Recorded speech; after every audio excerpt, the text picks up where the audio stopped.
Hi, it's Sue. Thanks for joining me for today's Bible reading. This is for February 25th, and I'm reading Numbers 33 and 34. Verse 1. These are the journeys of the children of Israel when they went out of the land of Egypt by their armies under the hand of Moses and Aaron. Notice it says armies again. That's interesting. Verse 2. Moses wrote the starting points of their journeys by the commandment of Yahweh. These are their journeys according to their starting points. They traveled from Ramses in the first month, on the 15th day of the first month, on the next day after the Passover. The children of Israel went out with a high hand in the sight of all the Egyptians, while the Egyptians were burying their firstborn, whom Yahweh had struck among them. Yahweh also executed judgments on their gods. The children of Israel traveled from Ramses and encamped in Succoth. They traveled from Succoth and encamped in Etham, which is on the edge of the wilderness.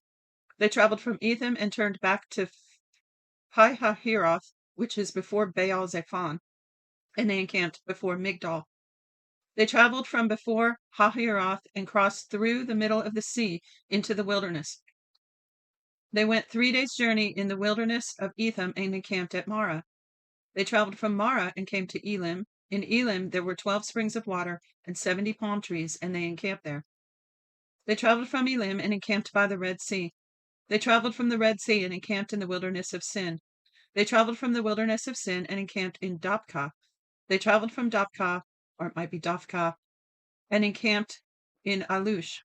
They traveled from Alush and encamped at Rephidim, where there was no water for the people to drink. They traveled from Rephidim and encamped in the wilderness of Sinai. They traveled from the wilderness of Sinai and encamped at Kibroth Hattava. They traveled from Kibroth Hattava and encamped in Hazeroth. They traveled from Hazeroth and encamped in Rithmah. They traveled from Rithmah and encamped at Rimmon Perez. They traveled from Rimmon Perez and encamped at Libnah. They traveled from Libnah and encamped in Risa.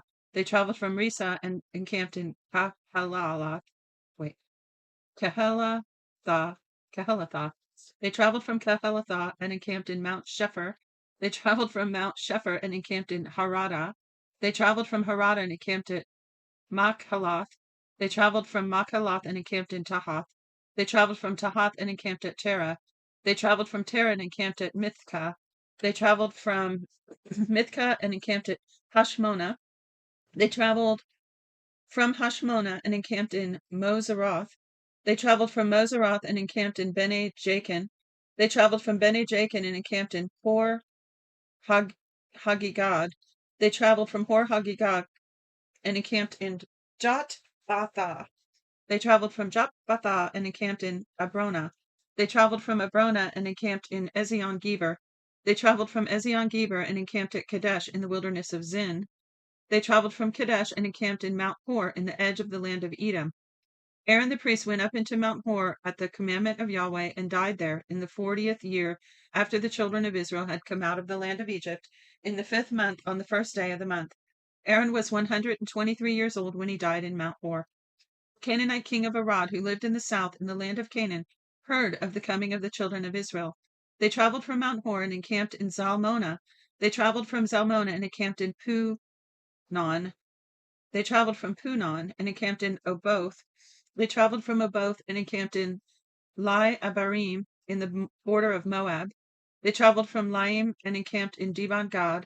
They traveled from Dibon Gad and encamped at Almon Diblathaim. They traveled from Almon Diblathaim and encamped in the mountains of Abarim before Nebo.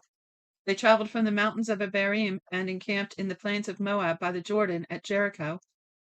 They encamped by the Jordan from Beth Jeshimoth even to Abel Shittim in the plains of Moab. Yahweh spoke to Moses in the plains of Moab by the Jordan at Jericho, saying, Speak to the children of Israel and tell them, when you pass over the Jordan into the land of Canaan, then you shall drive out all the inhabitants of the land from before you. Destroy all their stone idols. Destroy their molten images. Demolish all the high places. You shall take possession of the land and dwell therein, for I have given the land to you to possess it. You shall inherit the land by lot according to your families. To the larger groups you shall give a larger inheritance, and to the smaller you shall give a smaller inheritance. Wherever the lot falls to any man, that shall be his. You shall inherit according to the tribes of your fathers. But if you do not drive out the inhabitants of the land from before you, then those you let remain of them will be like pricks in your eyes and thorns in your sides. They will harass you in the land in which you dwell. It shall happen that as I thought to do to them, so I will do to you. I see that as a warning, not God threatening them. Like, if you don't, I'm going to do to you the same thing I do to them. I see it as like, you need to deal with this or you're going to get caught up in it. Kind of like warning Lot to get out of Sodom and Gomorrah before it was destroyed. It's like God saying, look, watch out, or you're going to get caught up in the judgment and the destruction against them. So you don't want to get in between God and his wrath towards something or someone, right? 34, kind of like getting between a mama bear and her cub, but the opposite, yes. Okay, 34, verse 1. Yahweh spoke to Moses, saying, command the children of Israel and tell them, when you come into the land of Canaan, this is the land that shall fall to you for an inheritance, even the land of Canaan according to its borders. Then your south quarter shall be from the wilderness of Zin along by the side of Edom, and your south border shall be from the end of the salt sea eastward. Your border shall turn about southward of the ascent of Akrabim and pass along to Zin, and it shall be southward of Kadesh Barnea, and it shall go from there to Hazar Adar and pass along to Asmon. Now the Salt Sea there, I think that must be, which sea is that? Is that the Dead Sea or the Mediterranean? I think I asked that question another year. I think it's the Mediterranean, actually. Put in the comments if you know about that. Verse 6, for the western border you shall have the Great Sea. Now, okay, so the Great Sea is probably the Mediterranean and the Salt Sea is the Dead Sea, I bet. That's right. Okay. So again, for the western border you shall have the Great Sea and its border. This shall be your west border. This shall be your north border. From the Great Sea you shall mark out for yourselves Mount Hor. From Mount Hor you shall mark out to the entrance of Hamath, and the border shall pass by Zedad. Then the border shall go to Ziphron, and it shall end at Hazar Enan. This shall be your north border. You shall mark out your east border from Hazar Enan to Shepham. This border shall go down from Shepham to Riblah on the east side of Ain. The border shall go down and shall reach to the side of the sea of Chinnereth eastward. The border shall go down to the Jordan at the end of the Salt Sea. This shall be your land according to the borders around it.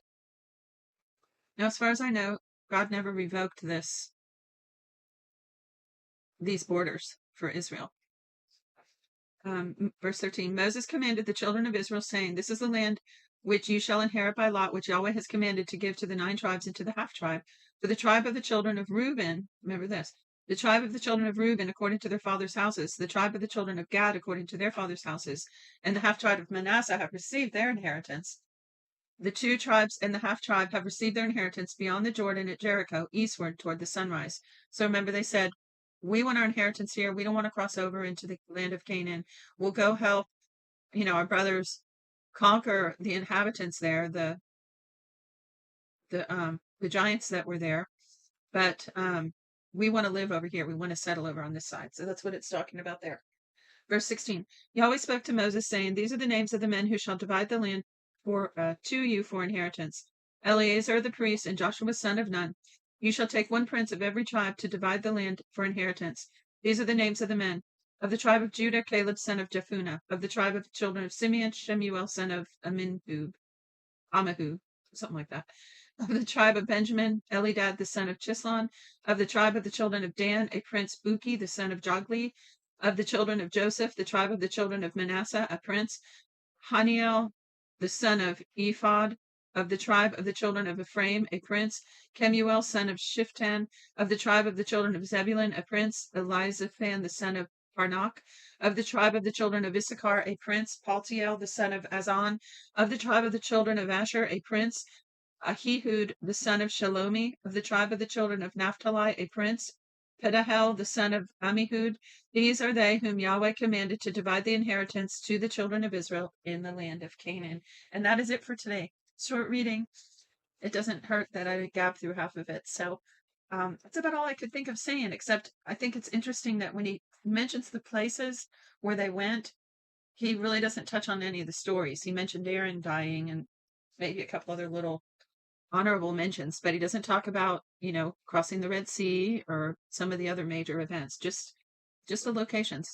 And by the way, I looked for some kind of good map or image and really couldn't determine. I know there's some debate about that pathway and where they cross the Red Sea and, which mountain is the actual Mount Sinai. So I didn't settle on any of them. I'm just going to suggest to you to go to Google Maps and look at it. you'll get, or not maps, the images, and you'll get an idea, a really good idea of the pathway that they traveled. I was going to, post one in the description, post a link in the description for you, but it's really easier just to go, and it's interesting to watch how they came from Egypt and wandered around and then finally went up to that east side of the Jordan and crossed over. And while we're at it, there are other images on Google that will show you where all the inheritances were around the land, around the region. And there are people that really get into studying the tribes um, and where they settled and kind of what happened to them over the years. Where they went, or like for instance, one tribe, I don't remember which one, was landlocked by all the other ones. Other ones had, a seaside border. So all those things play in when you start studying along those lines. So that's it. Thanks for joining me. Shalom, shalom. Till next time.